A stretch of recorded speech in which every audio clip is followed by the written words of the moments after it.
Through a Scottish Prism, the programme that is unapologetically pro-Scottish independence and anti-Westminster rule. Everything we say here is viewed through a Scottish Prism. Brought to you by Barhead Boy. Hi folks, welcome back to the weekend through a Scottish Prism. I hope you and yours are well. Another busy week, a week into the campaign already. 5 to go. And here we are. So we've got plenty to talk about from the week. But before I do that, can I just make an announcement that we have one of our viewers got in touch with me to tell me that our friends at Flamingo Land are back trying to get our Loch Lomond techie. Can you stick up that Loch Lomond picture? So Flamingo Land are back in, apparently, ladies and gentlemen, with a new plan to try and destroy our wonderful Loch Lomond. And so the campaign's back on. Or not that it's ever stopped, but just to make you all aware. And now, if you go to the Facebook page of Steve Loch Lomond and also the Balloch Haldane Community Group have got a Facebook page, either of those two. So that's the Facebook Save Loch Lomond. If you want to help out, if you can help out and see what you can do, because we can't let another one of our natural beauties to be turned into a profit machine for people that don't even live in Scotland. So there you go. Let's look after Loch Lomond. So let me get the guys in. Starting, we've got our I'm not going to call our favourite lawyer anymore for the next few weeks. Our favourite candidate in Alloa and Grangemouth. It is the wonderful Eva Conry. Hi, Roddy. It's been a big day. That's the campaign only just really getting underway, and I have to say immediately a big thank you to the staff in the Returning Officer's Office in Clackmannanshire Council who went above and beyond the call of duty today to make sure that everything went online, and that was eventually achieved around about 5 o'clock. So I'm sitting here with nomination papers which will be completed tomorrow, and they'll be handed in to Kilncraigs in Alloa on Monday, and I'll hopefully then officially become the independent for independence candidate for Alloa and Grangemouth. And a future Member of Parliament, we hope. And see that I had a wee symbol there. I referred to Greenfield because that's where the council offices used to be. It's Kilncraigs now. No. Takes you back. Local knowledge. Probably none of the other candidates would know that. I don't think Mr Nicholson actually couldn't point to his constituency on a map, but that's another story for another day.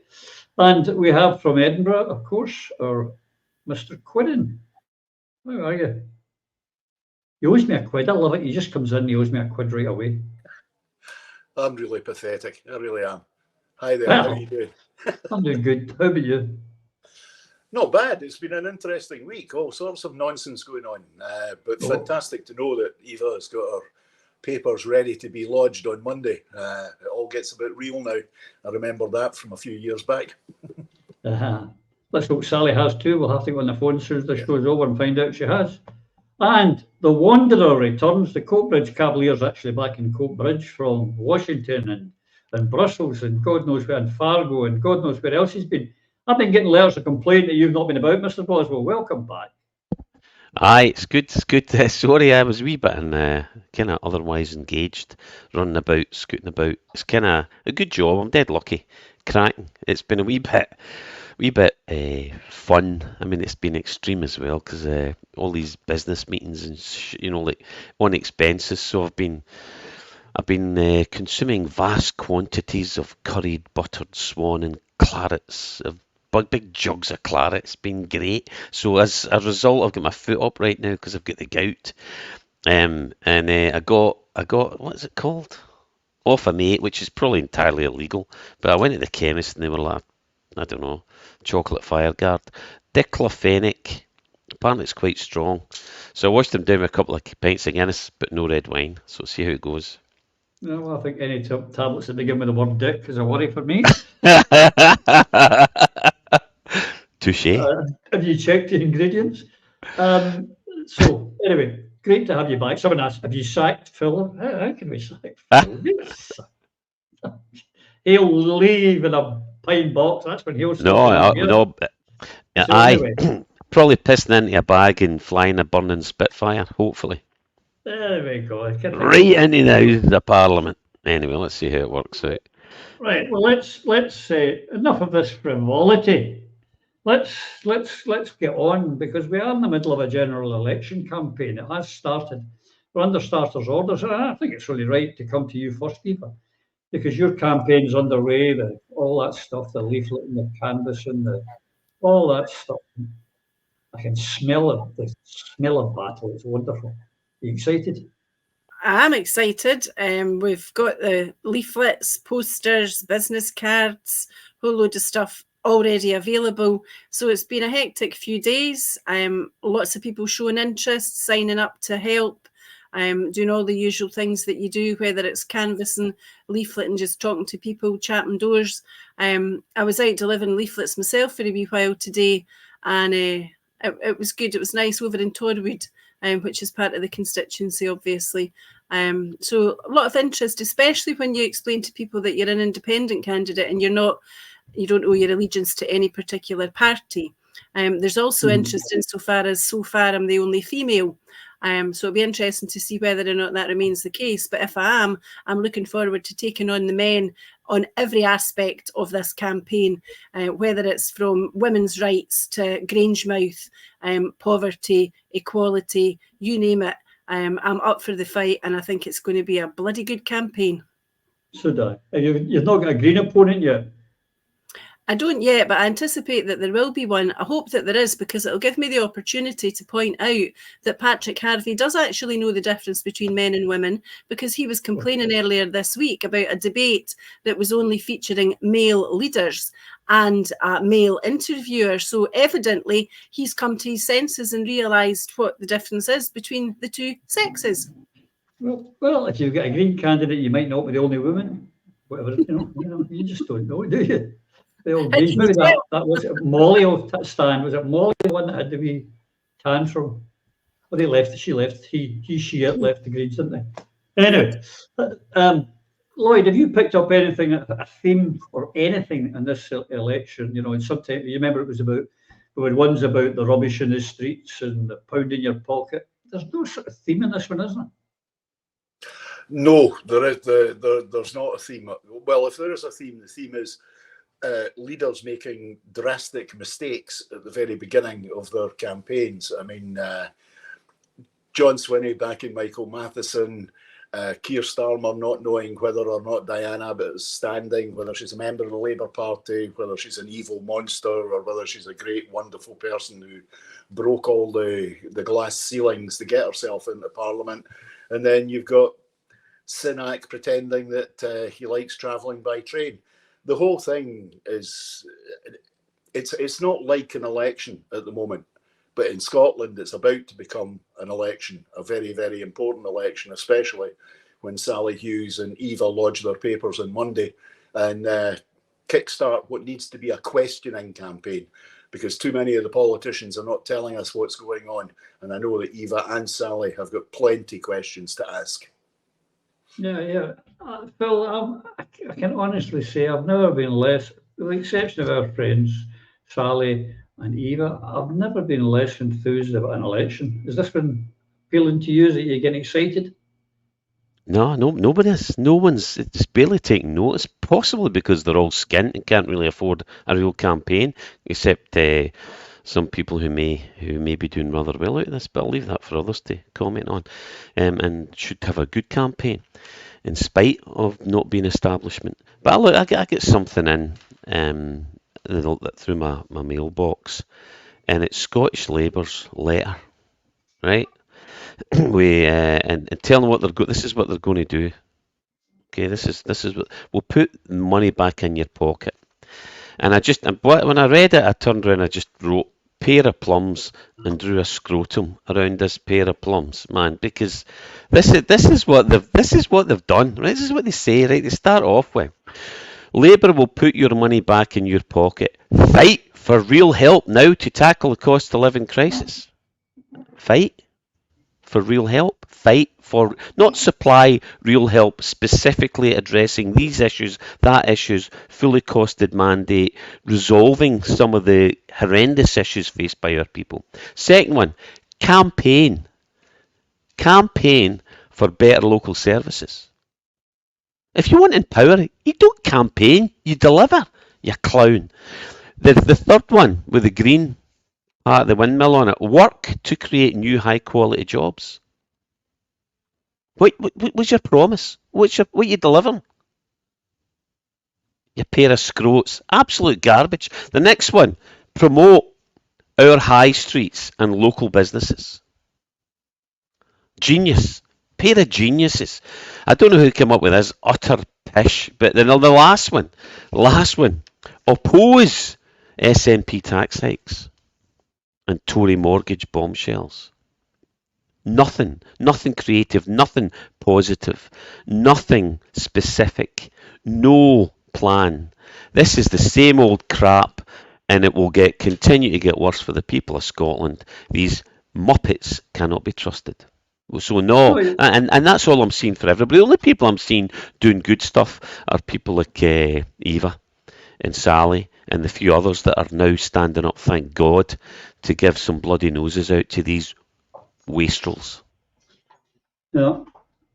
The other one is that this week, Eva, Keir Starmer was questioned on Twitter, and I thought I had a video. I don't know if I've got a video on it or not. Maybe a video I've got of Keir Starmer being interviewed. No, I don't.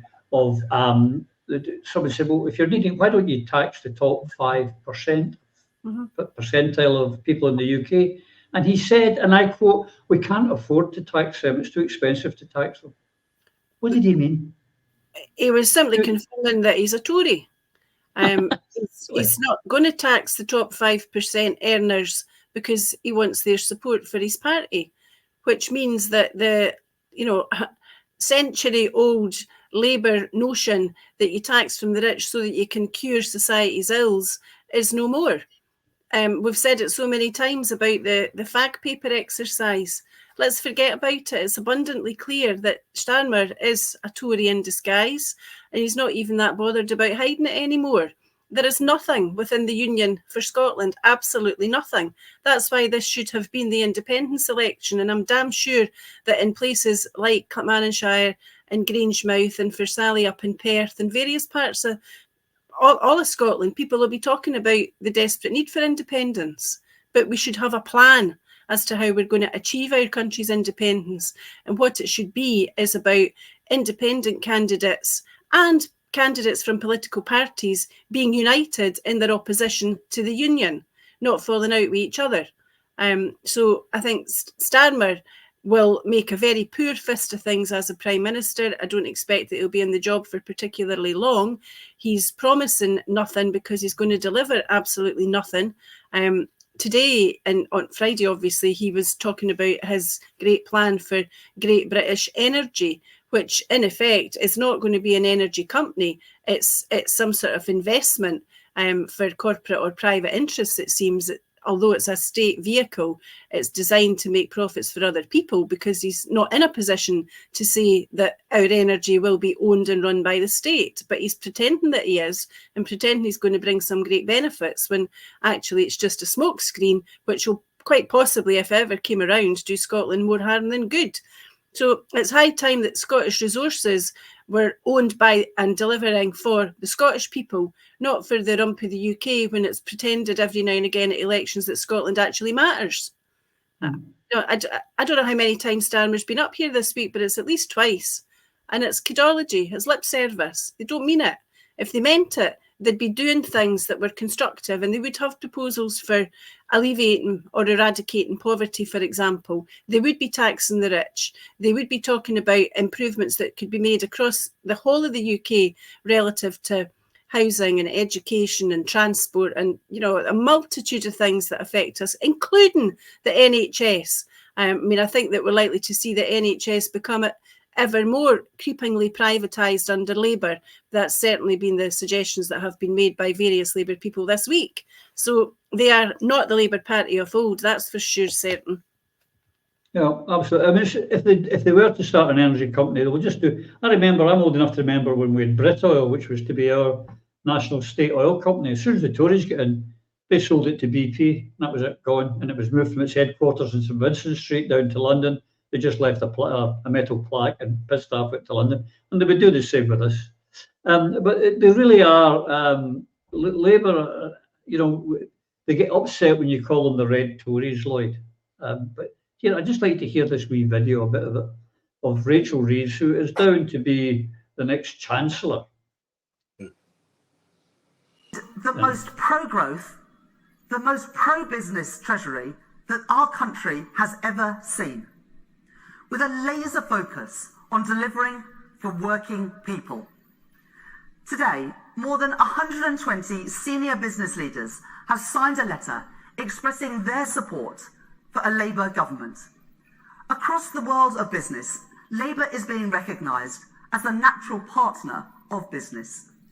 The party... A natural partner of business. Talking about business leaders, that was the Labour Party, incidentally, that wasn't the Tories, that was the Labour Party.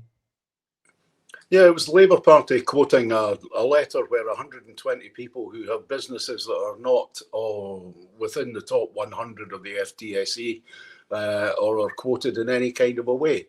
But I think the essential thing you got to take from that is Rachel Reeves believes that 120 signatures on a letter are more important than 1.2 million people's votes. She would rather court the 120 than court the 1.2 million. It's absolutely astonishing to me. But then again, the behaviour of the Labour Party over the past week, particularly their treatment, not only of Diane Abbott, but the deliberate manipulation of the situation in the north of England to give Luke Akehurst, an operative of the Israeli government, a man who has had a major part in the destruction of Jeremy Corbyn and the removal of all Jewish descent from within the Labour Party. What can you say about this? The desperate need that Starmer and Reeves and others have to get into power. It would appear they're prepared to do deals with any particular devil that pops along. But the most disturbing part of it is back to what I originally said. 120 people who are business people, but of a lower rank than the ones who support the Tory party, are more important to the shadow chancellor than all of the votes of ordinary working people. But then again, I think to some degree, Roddy, we're forced into discussing what the Labour Party is supposedly offering for Britain. But in reality, what we know is that this is a Labour Party offer for England, and it's for England only. It's not for Wales. It's not for the north of Ireland, which they never, ever, ever speak about, nor indeed, and this is something people need to remember, nor do they ever stand candidates in the occupied 6 counties of the north of Ireland. Now, if this is a British government, where's the offer to Scotland?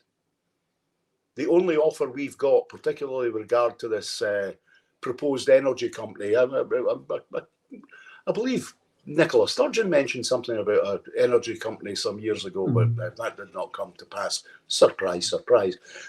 What they're effectively doing is they're saying to us very, very clearly and plainly, but apparently the political commentators in our country cannot see it.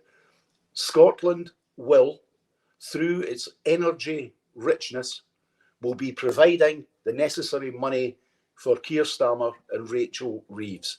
And we, the people of Scotland, the genuine and true owners of our natural resources, will get nothing. It's you know what's remarkable about this, Roddy? The SNP took a hammering in 1979, and they're about to take a hammering this year in 2024. And the background to it is exactly the same. The removal of the SNP, the removal of the independence movement by the British so that they could use, during the Thatcher years, the riches of our country to support their political ideology. This is history repeating itself. But this time round, it's not the Tories. It's the Red Tories of the Labour Party who are going to do exactly the same thing. And what our people need to do is to wake up. Wake up to the fact that we are being plundered like the sweetie shop, simply to keep an incompetent British government solvent. so they can fight their wars, so they can introduce national service. Where's the fight in the Scottish National Party on this? Why are they not coming back on this and saying, no, we had a proposal for an energy company. We had a proposal which was supposedly a better proposal than this, but then they failed to deliver. So they can't even deploy that argument. It's a nonsense. But then again, Scotland is entirely peripheral to this, entirely peripheral. And John, Mr. Swinney, leader of the Scottish National Party, knows that very well. But the tragedy of it is he's going to supposedly fight this election, seeking a stronger voice for Scotland, while at the same time he knows in the back of his mind that 2003, the Scottish Parliament election and the disaster it was for the Scottish National Party is about to be repeated in the 2024 British general election. Indeed. Even if the three tenors standing in 3 seats, the SNP won't have a stronger voice down in Westminster. Just won't happen. But another one this week, Phil, Starmer and Sunak, between them, decided they were going to do a television debate, but they were excluding not just the SNP, but they're excluding the Liberals as well, the Reform Party, the Greens. They're all excluded. It's only to be about the two big. How can that be justified and allowed to happen? Now, I don't agree with the Greens or the Reform Party or the Liberals, but I defend their right to democracy. It's just completely wrong that these two should be able to get away with that. As if you wanted any more evidence that we're turning into the Americans, like welcome to Uncle Sam's backyard. This is rapidly becoming the two non-options that America has to choose from. I mean, we're going to end up with, well, we already have arguably our own Biden and Trump. I mean, really, the US created the greatest economy in the world and one of the greatest cultures, and this is where we are now. It's not evolution. It's regressive, and it's where we're heading, and we can see the signs. We saw it coming, and it's happening in front of our eyes. Where's the yellow jackets? Where's the revolution? And on the Rachel Reeves, the Labour and the National Party business. Well, traditionally they were not. The game was played one way then t'other. These are glib sound bites, yet again from a politician who's reading from the script. The only way this statement could be deemed to be potentially accurate is if Labour returned to the original principles of old Labour. Remember the ragged-trousered philanthropist times. And Lloyd's right, Scotland will provide the funding yet again for the New Deal by Labour to pay for whatever schemes, madcap schemes they come up with. Exactly. And Labour, the only thing Lloyd didn't mention, it was Thatcher. That's what we've got here. Thatcher. And our greatest achievement was New Labour, Tony Blair. Well, guess who's picked up the baton from Tony Blair? This Sir Keir Standard. And what are we getting from SNP? Not a peep. Pathetic. No, it is quite pathetic. The Rutherglen by-election, I remember, Eva, Colette Walker was squeezed out completely. They wouldn't let her go to hustings. Are you concerned in Grangemouth that you perhaps could be squeezed out of any hustings that are going on? Do you think there's anybody man enough to try? Well, I thought I'd throw that softball so you could hit it right across the net, Eva. Well, I'm pleased to say that I was already invited by Keep Grangemouth Working to their hustings, which had been held on Tuesday, the 11th of June in Grangemouth, and I understand that all candidates have been invited. So I was pleased to accept that invitation because I've got a lot of questions that I want answers to, and I want to hear what the local people are saying at that time, because I'm hoping between now and then, because it's more than a week away, there will be some cogent dealings and some collaboration and cooperation between all the different interested parties, because I really feel very strongly that we should be working together as a nation to save what is a national resource. It's the closure of that refinery will have horrendous implications for the whole country. They will not be restricted to the local area only. So I'm looking forward to that. I'm also pleased to say that Central FM are advertising those hustings, and they've been doing all day-to-day clips from those candidates who are already declared, explaining the importance and the significance of Grangemouth to Scotland, and individuals have been asked what their parties would offer in regard to saving Grangemouth. So, yeah, that's going to be a good one. Tuesday, the 11th of June. Yeah, the thing in that one is that the SNP have been silent, really. I mean, they have not said anything. Now, the sitting MP, John Nicholson, if he does turn up for this hustings, he's going to be in a bit of a position, isn't he, if they're not trying to save the workers' jobs and the refinery? Well, he does know what his new constituency is, because he was singing in the rain in it last weekend, thinking that he was being funny, posing with an umbrella in response to Rishi Sunak having got caught in the rain when he made his announcement calling the general election. I didn't actually think it was funny. I thought it was quite childish, with all the problems that face people in Scotland, and especially in this constituency, for him to conduct himself in that manner. I'll be happy to debate him, as I've said before, anytime, any place, anywhere. I'll clear my diary for that purpose. Because I have said for years that I fully intended to stand against John Nicholson, and what intervened to an extent was boundary changes, because his current seat doesn't include Grangemouth insofar as his seat was Ochil in South Perthshire. But we've lost South Perthshire and we've gained Grangemouth, Stennismuir, Larbert, Torwood, Airth, Skinflats, Carnshore instead, and we've lost a little bit of Clackmannanshire, which quite frankly is utterly ridiculous. Dollar is now in with Dunfermline. So I would imagine there's been a bit of jiggery-pokery about these boundary changes, but it means that I'm still running about places that I've grown up in, worked in, known all my life. It's unfortunate that not all the other candidates are going to be able to say the same thing, because my firm view all of my life has been that there should be no carpet bagging. You should stand in an area that you either live in or you work in. It's as simple as that. Yeah, in fact, that's it, folks. Anyone from Mallow and Grangemouth that's watching, if anyone apart from even knocks on your door, ask them what's come into the constituency and what's going out of the constituency, and see if they can answer it as fluently as our friend Eva did there just now. And she knows what's going on in the constituency. She knows what the constituency is, etc. Local person.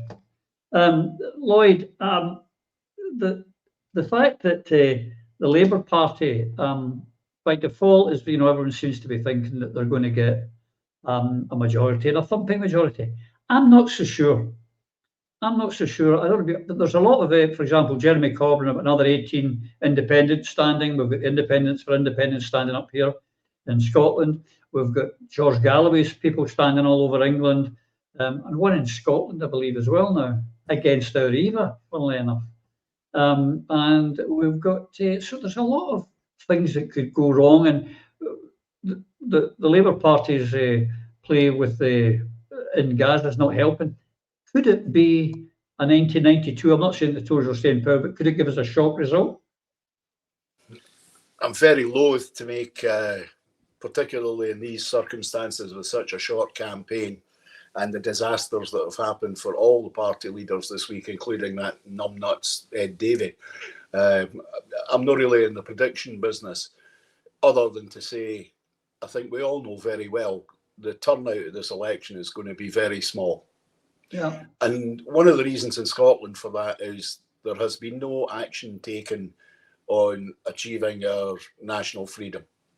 There's been no attempt at moving our country forward towards independence in the past 9-10 years.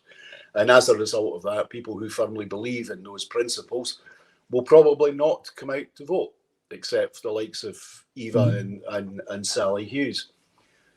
This kind of feels like a kind of false. It feels like the British establishment have decided it's time for a changing of the guard. They've decided that the Tories have got to go and they must be replaced by Labour. But the way the campaign's playing out is everybody's making mistakes, right, left and centre. So I think to some degree, though we're trapped in a British election, we have to take a very clear focus of a Scottish perspective on this British general election and look to influence from that perspective, as Independents for Independence are doing. But, what are the national issues for us? Now, you can fall into the trap, as the SNP have done, which is it's about Westminster austerity, it's about Westminster this, it's about Westminster that. Well, hello. The closure of the Grangemouth refinery, the creation of the fourth Freeport are considerably more important than anything else that's on the cards in Scotland, because these two things the details of which we are completely in a fog about, these two things could potentially damage not only our economy, our ability to re-enter both the European Union and the European Free Trade Area. Both of those can be affected by both the closure of Grangemouth and the creation of the Freeport. I'm hoping that in this election we can get some elucidation of what exactly the closure of Grangemouth and the creation of the Freeports means for the people of the Forth Valley and the Firth of Forth. And more importantly, beyond that, what that means for an oil-producing country not having an oil refinery within our own national boundaries, and the creation of foreign-owned freeports within our boundaries. Now, a lot of people have got a very, very negative attitude. I might even have a negative attitude about the freeports myself. But how is it possible to have an informed opinion about it when the whole thing seems to be happening away in a corner somewhere? None of our politicians are talking about it. Everyone's saying that on the one hand, it's going to be a land of milk and honey in the freeports. Well, let's take a look just for a second at Eva's constituency. What you have there is Alloa and Grangemouth. Part of the constituency will be within the Freeport boundary, the bit that's got Grangemouth, that closing down oil refinery, and the other part of the constituency will not be in the Freeport. So, surely Eva and the other candidates there will be asked the question, if the Freeport's a land of milk and honey, what's going to happen to us that don't live within the boundary? What should we do? Should we all immediately go and buy houses in Larburton and in Grangemouth? Or we won't benefit from this? These are really, really serious questions that it appears to me the mainstream parties are running away from. And why are they running away from it? Is it because they are equally as ill-informed or as the general public are about these issues? These are the serious questions, because if we, an oil-producing country, loses its only current refinery, then we're in hock to somebody else in the future. If we create the freeports on the model that's been suggested, which would preclude entirely Scotland's immediate entry back into the European Union, these are things that have an effect on my daughter. She's only 16 now, but these things, by the time she's 24, Scotland could be parcelled up into a bunch of little entities, not owned by us, not providing our economy with any support whatsoever. These are the questions that need to be asked. And what I really, really want to know is, why won't the Tory party, the Labour Party, the Liberal Democrats, or even the Scottish National Party tell us what is going on? Money would be my suggestion, but I'm a cynic. As Lloyd's alluded to, Phil, I think there's going to be a very low turnout. I think, as in 2017, when Nicola Sturgeon wouldn't allow the word independence to be used in the campaign, and our core support stayed at home, and we lost 500,000 votes. The Unionists didn't gain them. I think it's going to be even worse this time. I think there's going to be an awful lot more people staying at home, and that's a concern. But what really gets me is that, Techie, can you stick up that picture? This is what John Swinney and the SNP have said during the campaign. They've suspended all work on independence during this campaign. Now, I alluded to this in the midweek. We didn't really get a long discussion on it, but if I was leading that party, the last thing I'd be doing would be suspending. I'd be winding them up, and they could be shouting at me and saying, well, you can't be doing that. It's not fair. Is that right? Well, we're still working on it. Can you believe that they even admit, let alone implement, something where they stop working in independence during a British election? Well, the actual bigger question is, what are they doing about independence? Because I see no ships. It's just not happening. There is no. I mean, there's what work. I see no evidence of any serious work in obtaining the prime directive, or what should be, for a party of independence and of independent minds. And this is not, the SNP is not the party of independence. As things stand, since Alex Salmond handed the reins over, and we know now that was a mistake. We didn't at the time. I thought it was brilliant at the time. I actually, well, because we believed that Nicola would do what she was going to do, and what she was trained to do, and what she was supposed to do, instead of doing what she did, which was betray us. So no, there is no work on this, and you're right. If you really are intent on contrasting what we have with the Unionists with what kind of future we have, we need to articulate, explain, get precise. You could do what Wings Over Scotland has done all these years, and give evidence-based facts on what we can and should be doing, our options for obtaining our independence for our people and our country, and what steps we are physically taking to do now, and ramp them up at a time like this when most people at least have some awareness of what's going on. Then they'll see the contrast, the difference. The SNP or Alapa or anybody, or certainly the independent candidates for independence, will certainly be speaking honestly and straightforwardly about this. But this is where your message can resonate with the people of Scotland, who now sit at over 50% and have done for quite some time in favour of independence. And you're not even talking about it, John. Not good enough. We knew this was coming.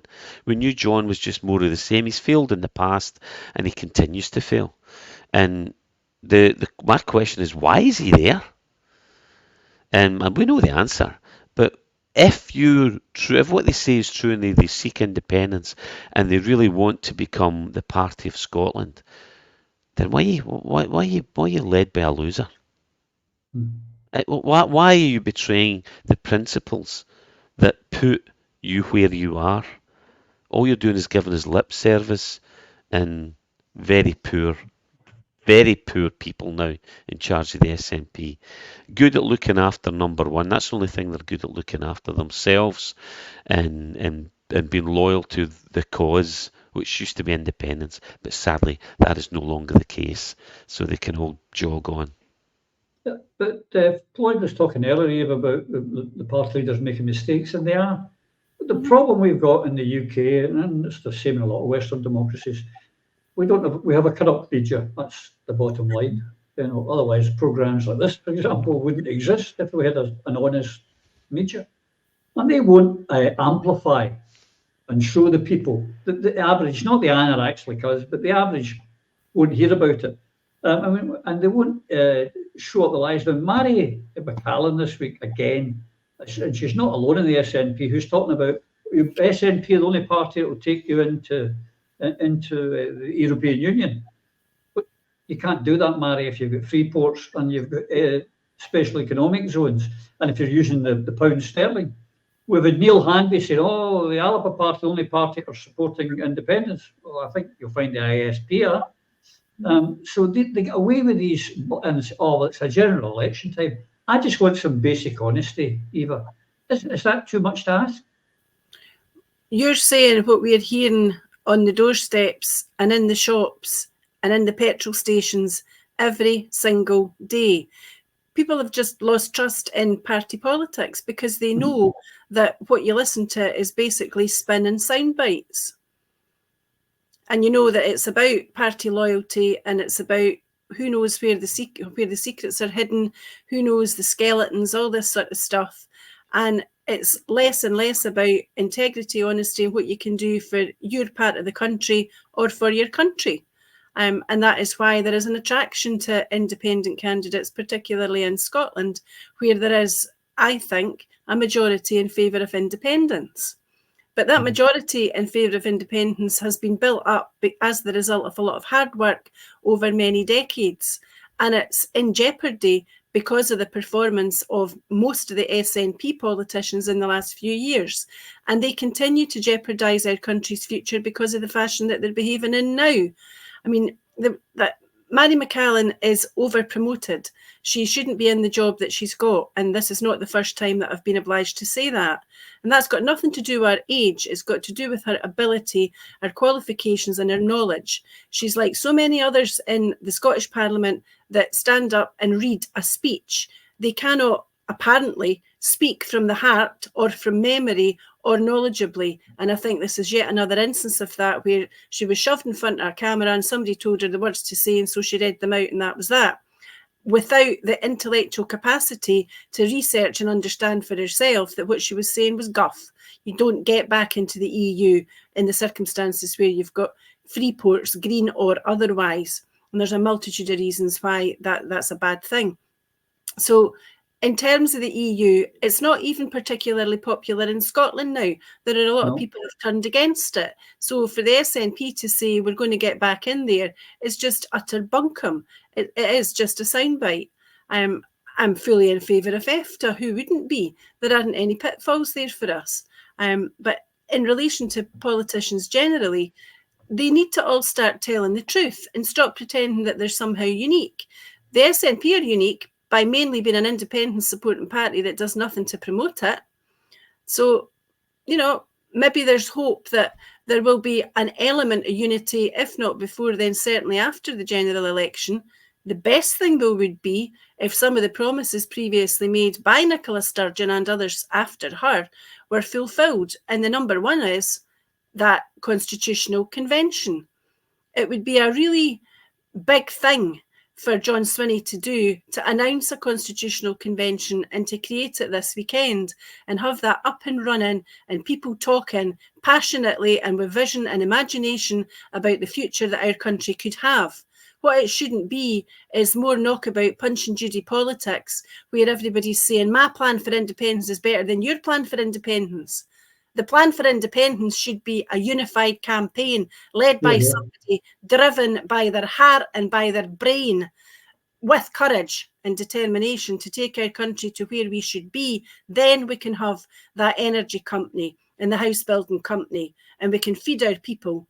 You know my views on all of that. Scotland is in a state that it ought not to be in because it lacks political leadership of calibre and stamina and imagination. I agree with you on the, people have been elevated above their ability. But the other thing is, which goes to show that they live in a wee bubble. And while, 4 or 5 years ago, everyone wanted back into the EU during the Brexit negotiations, as you say, people have moved on. They've lost so much touch with their branches, their constituency and their core vote. They don't understand now that people are talking EFTA, not EU. And it's because they're completely divorced themselves from their core, just my opinion. But on that honesty question, now you've spoken a few times about your time in Holyrood, Lloyd, and on the present SNP leader when he was leader, and your dear friend Margot. Techie, stick up the picture. This week the SNP launched a new video, and they used a picture of Margot before John went into a great diatribe of how fantastic SNP were and Margot. Again, we're talking dishonesty here.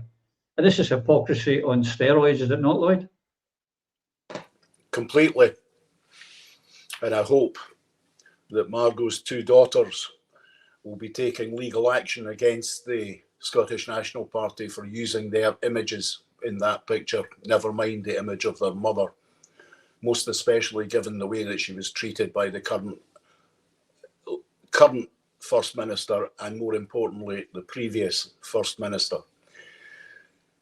I'm too angry about it to talk about it, Roddy, so I'd rather just go back to Mary McAllen and how she encapsulates entirely the political understanding that those who learned their politics in the Sturgeon years effectively have, which is, if I say something, therefore it is true. And if I say the opposite thing 5 minutes later, that is equally as true, because that's the way Nicola Sturgeon run this country. And Mary McAllen, who was barely out of school when the Scottish Parliament, when the election that led to Nicola being the First Minister actually happened, has only learned her politics in that world. Because she believes Nicola Sturgeon was successful, she believes she can repeat that behaviour, and she's not the only one. There's a whole collection of them.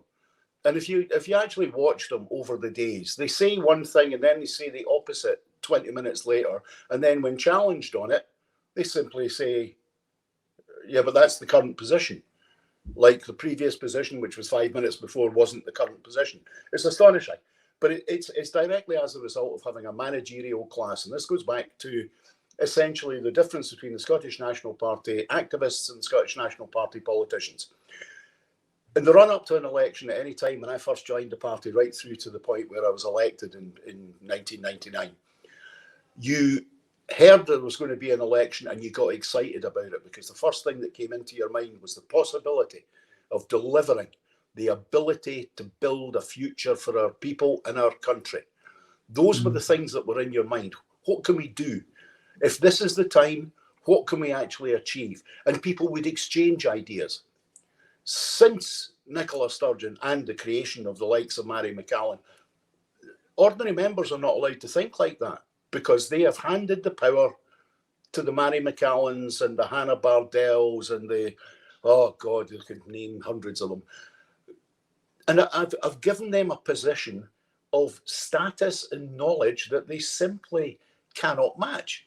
They do not have either the experience, the core political values, or indeed the experience. Anyone who didn't say, but why, to Nicola during Nicola's period of leadership, who never at any point in their career thought to themselves, oh, but Nicola, what about this? Anybody who didn't do that is not fit to represent people. And unfortunately, we've now got a political class, particularly in the Scottish National Party, who believe the party is more important than the people that elected them. And until that changes, nothing else changes. And what I really, really don't understand is why are these people in the Scottish National Party if they don't have a vision of what the country can be, what we can deliver with independence, what our potentiality is? I mean, for instance, our politics has become so completely anodyne that when last week there was the announcement about the creation of national service, the immediate reaction to the Scottish National Party was, oh no, nobody would like that, as opposed to opening it up to a much broader argument, which is, where will Scotland be? What do we need in our future? Do we need national service? Do we need an army? Or do we need a defence force? Where is the debate on where we are going to be? Remembering that you make these kind of decisions, your children have to live with them. I look to Ireland.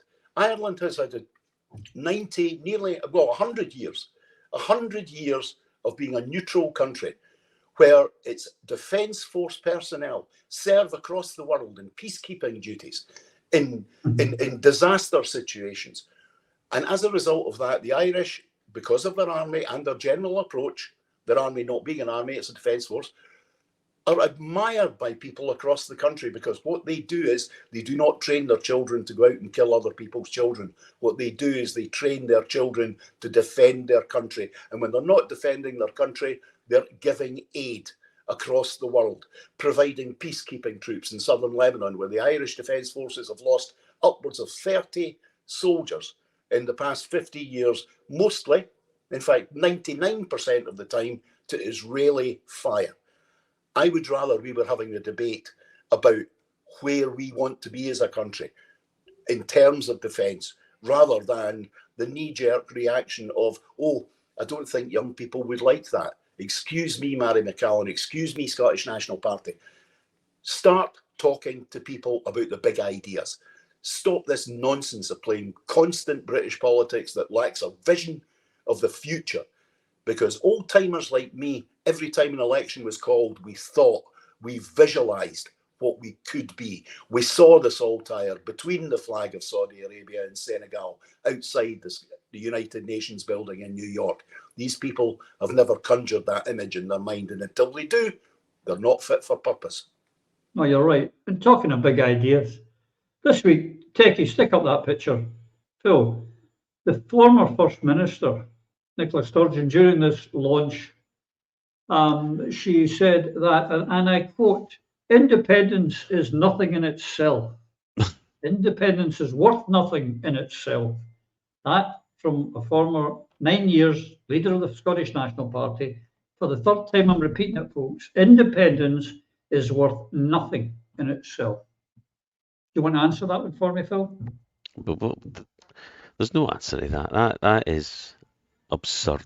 Absolutely absurd. I mean, hang the traitorous whore would have been the cry from the past for anyone in her position who turned coat and betrayed the people of Scotland, as she did, and her minions continue to do so. It's appalling. You're supposed to be the leader of the Independence Party. So when they do put the word independence on any of their manifesto material or any of their stickers, or because they won't make any real or serious policy moves or statements in this campaign that show what their intent is and how they're going to deliver independence. They might just put the word up, as they've done from time to time, just to dust them down, dust the old banners out, wave them around, and then put them back in their bags and chuck them away for another 4 years. Or 5 years. They're lying continually, being caught out lying. It's already been said by Eva and Lloyd, and we're all getting sick of it. And the only question for me is, how many are now cottoned on to it? There are people I know who voted in Coatbridge for me who switched to Labour because they felt, well, nothing really happened when we voted for you guys. You know, you didn't seem to be that interested when it came to election time. Well, if you've got no money and you've got a dreadful campaign as we had in 2017, you know, we're fishing in the same pond with inferior equipment, hoping to catch a bigger fish. It's not going to happen.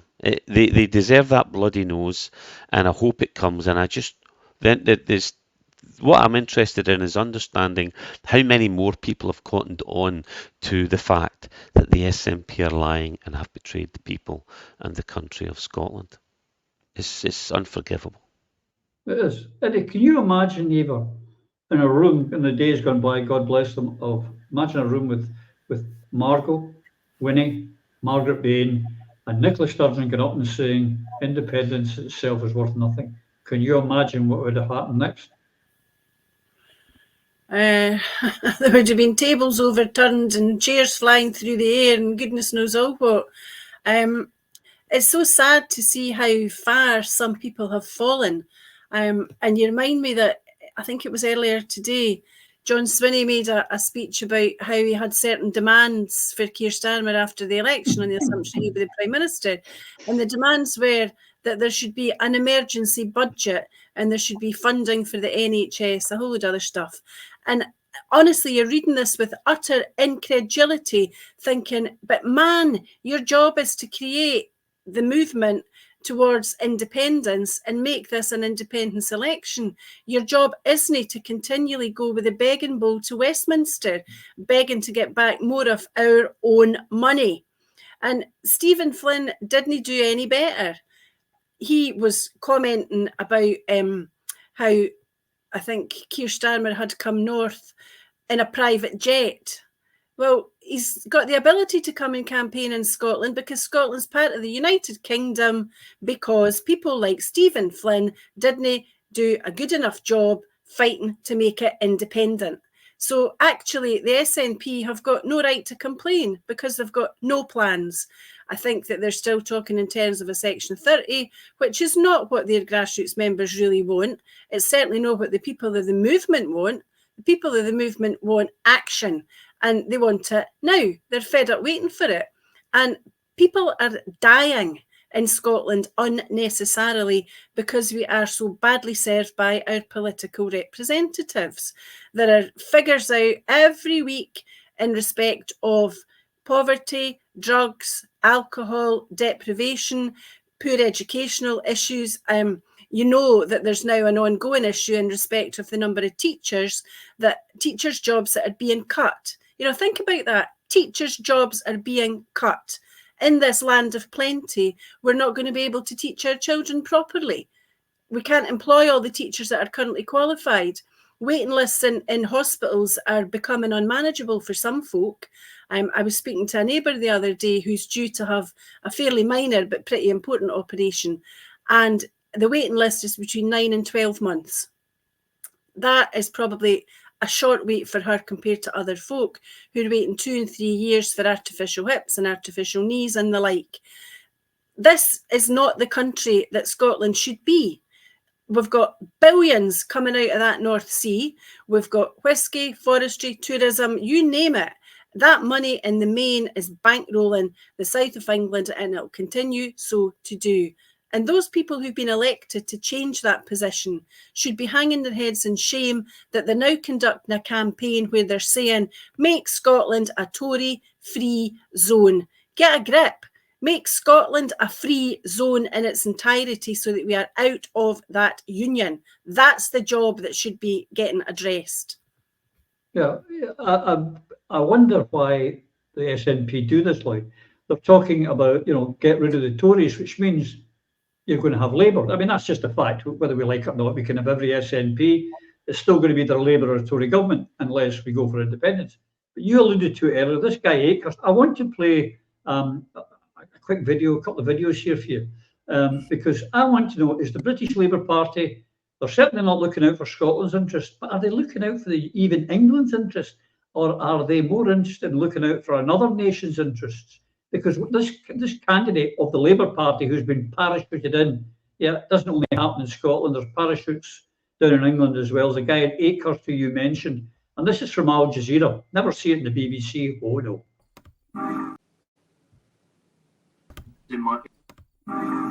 So Luke Gas is the director of We Believe in Israel. He's a great guy. So you know him? Of course. So Luke is a great guy. Of course. He's a great friend. We Believe in Israel is sitting together in the offices of but it's not the same organization.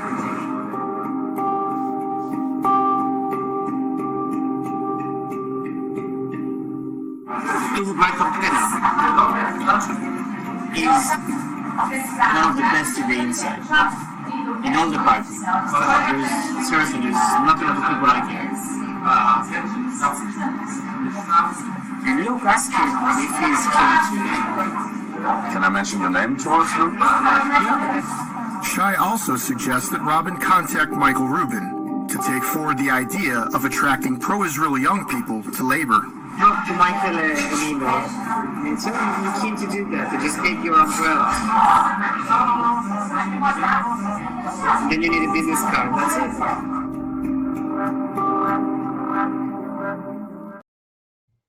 The guy who's doing the talking, Lloyd, is a Mossad agent who works out at the Israeli embassy. The question is that this guy now, Akers, has been given the seat up in the North Darlington, I think, or Burnley, I can't remember, somewhere up there. Is it the Likud party or the Labour Party? Is it for Israel the Labour Party now stands, or do they even stand for England anymore? Because that, ladies and gentlemen, if you're voting in Scotland for Labour, that's what you're going to get. I just find it astonishing, Roddy, that British politics have become so utterly and completely corrupted, but the British government, through its weight behind the Ukraine, is currently effectively throwing its weight behind Israel by providing them with aviation fuel, by providing them with spy plane footage, by providing them with satellite imagery, and indeed probably with small arms ammunition as well, as far as we can tell. And unfortunately, our own airport at Prestwick is part of that supply chain leading directly to the bombing of Gaza, directly through an airport in our territory. Now, if we were an independent country, would that be happening? The people here would not stand for it. But I think maybe Keir Starmer just doesn't want to be off his brother-in-law's Christmas card list, because let's just get a few facts out there now. Keir Starmer's brother-in-law is an officer in the Israeli Defence Forces. He's currently engaged in murdering Palestinians. Keir Starmer himself has stated that he is a firm supporter of the concept of Zionism. Now, you cannot be someone who believes in a two-state solution. You cannot be someone who believes that the Israelis, the Palestinians rather, are equal human beings to the Israelis if you're a Zionist, because the central tenet of Zionism is that everybody who is not Jewish and not a Zionist is a lesser human being. That's just the reality. I mean, I didn't make that up. That's the truth of the ideology, as Mr. Herzl, the original founder of Zionism, stated in his early statements. But just let's get back to our country for a minute. We're recording this on Friday. People will see it on Sunday. And at the moment, while we're recording, there's a demonstration outside Hampden because UEFA is forcing the Scottish ladies football team to play against the Israeli football team, 90% of whom have served in the IDF within the past 2 years. There's those that have not served are about to serve because everybody under the age of 35 serves in the Israeli Defence Forces, border guards, the police, or their prison service. That's just a fact. So in reality tonight, our women are being forced to play a game of football against people who are complicit in war crimes and genocide. They should never have been put in that position, most especially during the week where the leader of the Scottish National Party stated that he believed that Britain should recognise Palestine. Well, where was John Swinney when it came to making some statement with regard to the football match that took place on Friday night? We should not be in this position. If the people of Scotland were given their choice in this, and that would require us to be independent, John, we would not entertain the concept of Israel containing members of the IDF performing or playing in our country. The people wouldn't accept it. But unfortunately, tied to this pro-Zionist British Union, we have no choice in this. And that, I think, is it's absolutely dreadful. But nothing could be clearer. For those of us who believed all the way through the 70s and the 80s that Britain was the 51st state of the United States, we're now discovering we're a province of Greater Israel. Indeed. And just to amplify the point here, another quick video for you, Phil, on this same guy who has been, as I say, given a safe Labour seat. In my current job, and every time is hugely moving and very enjoyable for me. But so 2005, I get invited, and I turned around to Jeremy Newmark, who I think was already working for the JLC then, but it was his exact same generation of me in student politics. He had been running UJS when I've been running Labour students. I was like, why didn't you take me then? Why didn't UJS take me? They were always taking groups of student leaders on study tours to Israel. And why? I was like, why did I have to wait till 2005, until 12 years after I graduated? And Jeremy was like, well, when we put together the list of who to take, you were so outrageously pro-Zionist that we thought it was a total waste of our money to bother taking you to Israel. The idea was to get people on side that were not already on side. So that was why it took me rather a long time to get. Absolutely more concerned about Israel than he is about the people up north of England, I'll bet you, Phil. But that's patently obvious, and you know, going back to that, because it goes back full circle. These guys are talking the way they're talking. SNP are not talking the way they should be talking about the issues they should be speaking about, exploring and stating clear objectives of how to obtain independence.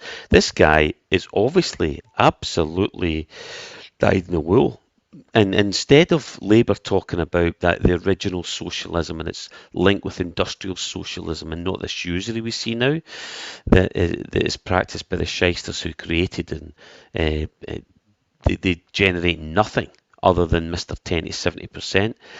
These are the people who control America, who control Britain now, and who dictate where our policies go. And it's about retaining the status quo. It's about the big corporations running the show. And one part of that is the Zionist lobby. The Israeli lobby. It's extremely powerful, extremely potent. And we know what happens when you stand up against it. And there's a lot of people in Israel who are very unhappy with what's going on just now.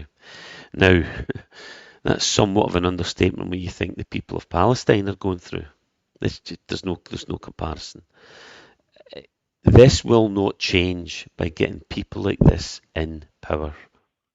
These policies will continue to be implemented by the sheep. There is no, where's the leader? Where's the leadership in any of these political parties now? You can see everybody's disenfranchised. One of the reasons nobody's talking about it is because there's nothing to talk about. What objectives are being made clear, other than from the lobbyist perspective, this chap being one of them? He's going to fight his battle. He's another recruit to the show. You can expect yet more support for Israel and turning a blind eye to what's happening in Gaza, or playing it down. And the same goes for Ukraine and whatever's targeted next. Probably China. It's inevitable. And then when the BRIC economies come, I can see things getting.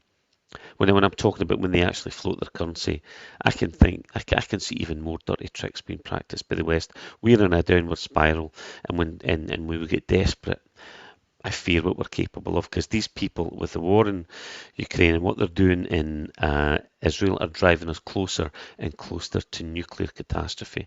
And they're not worried about that. They're worried about the bottom line, money. That's what terrifies me about all of this. Yeah, all our problems are greed. The greed of the West is the problem, and the decadence and greed will end the hegemony.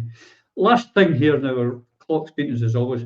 Another reason, my old cynicism here, Eva, we've talked about why are they sort of get rid of the Tories in the SNP? They want a Labour victory. I mean, they've made it almost obvious that they want a Labour victory. Could it be because of this? Stick up that picture, would you, Techie?